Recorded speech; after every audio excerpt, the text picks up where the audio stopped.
So tonight is my third night here sleeping at the country place, and I am leaving tomorrow. Lisa's coming up tomorrow morning, so that'll be nice.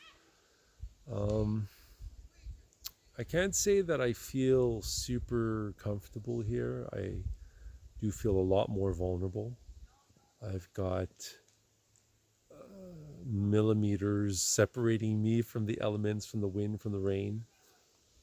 So I don't feel terribly comfortable. I mean, I feel a little bit safer with the Nook here, although I didn't feel very safe with him in the boat this morning. I took him out on the kayak. I was like, hey, and of course he splayed all four paws and prevented himself from going into the canoe or the kayak.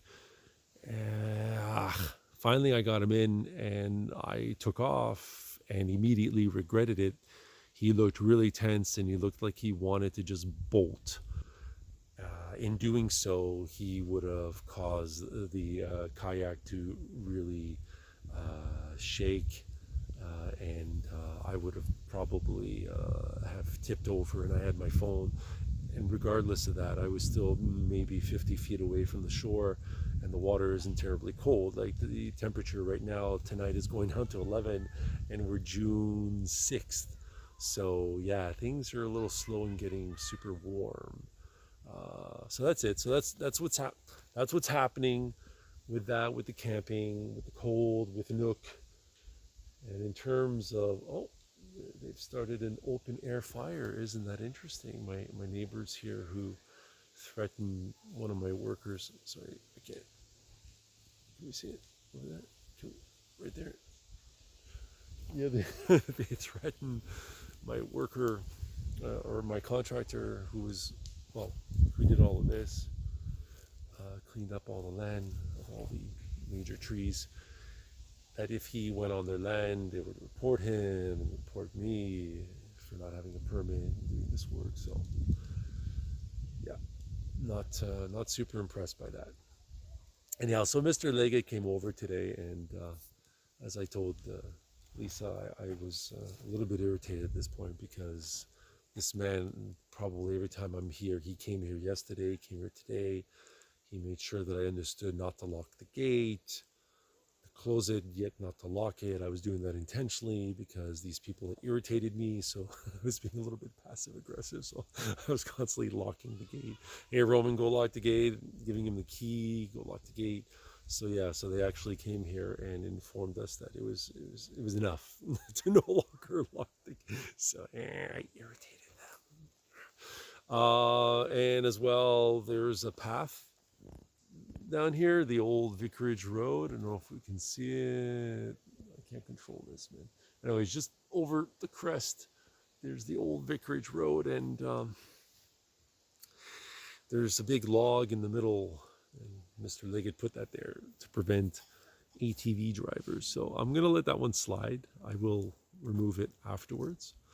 I find that it creates an impediment in the scope, in the perspective, or there's no flow.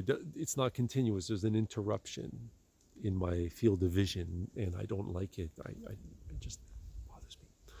So there's that. And then what else is there? Yes, there's the log. I has to make sure that my workers, when I build my place, understand where the property line is. Was there something else as well? No, that was about it. So I told him, I said, I was getting a little bit frustrated here at this point because I already have my neighbors threaten one of my guys that if they went anywhere near the tiny little creek, that they would report us, as I mentioned, or if we went on their land, to try to make it a little bit easier to pick up these thousands and thousands of pounds of wood, which they benefit from because they have a very beautiful view now. It's all being cleared. It was a mess in there. So yeah, and then there was Stevenson who swore because our dog wandered onto his property. So yeah, so far it's been whatever, like I expected it. There's a learning curve. There's an adaptation period. I'm just, it's like, okay, you know what? At this point, yo, dude, get the fuck off my property. I know I got my tent 12 feet on your property. We've already spoken about this. Leave me the fuck alone. He texted me everything that I've spoken about. It's just like, ugh. And so I told him a little bit about myself. I said, you know what, man? I come from a neighborhood that was extremely violent. there, there, there was a lot of drama, a lot of negativity, a lot of violence, and I really don't want this in my life. I said we live in a privileged environment, man. This, we're privileged, and yet there's so much frustration. There's so many people that are so uptight about, this is my property line and there needs to be a land surveyor's mark right here, and we got to put up some flags, and we got to put up some tags and make things really visible, and orange markers everywhere so we know exactly where my tree ends and your tree. They have over 100 motherfucking acres, man, and they're worried about inches, millimeters. Ugh, God. So I said, you know, we live in a privileged environment, and yet there's so many people that are so frustrated, so angry. Gosh, fuck, people are sick, man. I'm just like, yo, dude, look where you are. This is so beautiful. So yeah, stop coming on my fucking land, dude. Stop talking to me about the fucking lock and, oh yeah, and he prefaces all this by asking me if I need something, if I need a key. And he's like, you know, Mr. Martin Erickson, you and I, we don't have any issues. And I said, no, because you're very respectful. And so at some point I saw him kind of edging away, like slowly, you know, like somebody will start edging away. And I picked up on this, and I was like, he wants to leave, huh? So I just kept on telling about my history, about triggers, how I try not to be reactionary, and I really try to listen a little bit more, a lot more. And I'm just really not interested in having any conflicts, but I need for people to have a little bit sense of perspective. Like, give us a break, man, you know? We know we're the new people on the block, and we're trying to respect your rules.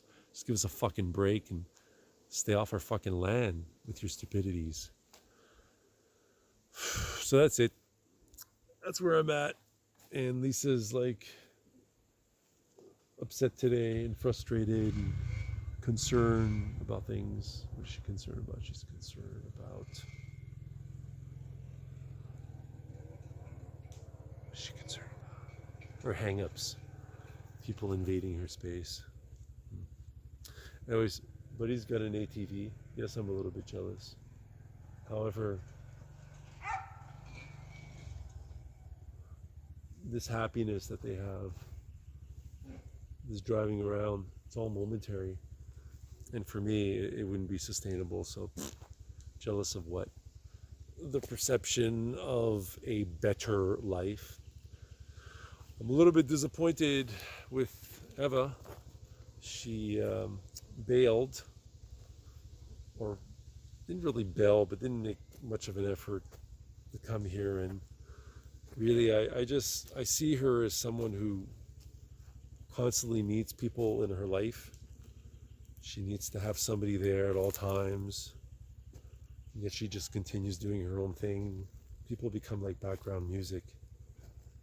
And I mean, she does listen. And she offers a lot of good advice. However, I wasn't terribly impressed with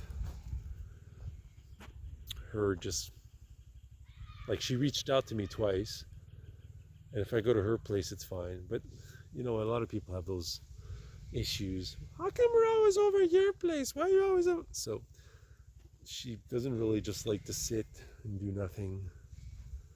So whatever, man. I don't really feel like going to her place. Small little apartment, basement. And honestly, if people can't come here and truly be inspired or be connected with this land, then it's not really the types of people I want in my life anyhow. just sorry. Are you able to sit here and not like in some fucking retarded mystical fashion, like, oh, oh, it's so beautiful. I feel so connected with me. No, just like in a way where people maybe they're just responsive naturally on a primal natural level, you know? They don't have to articulate it. They don't have to dramatize it. They just are. Hmm. People who are positive, brave, humble,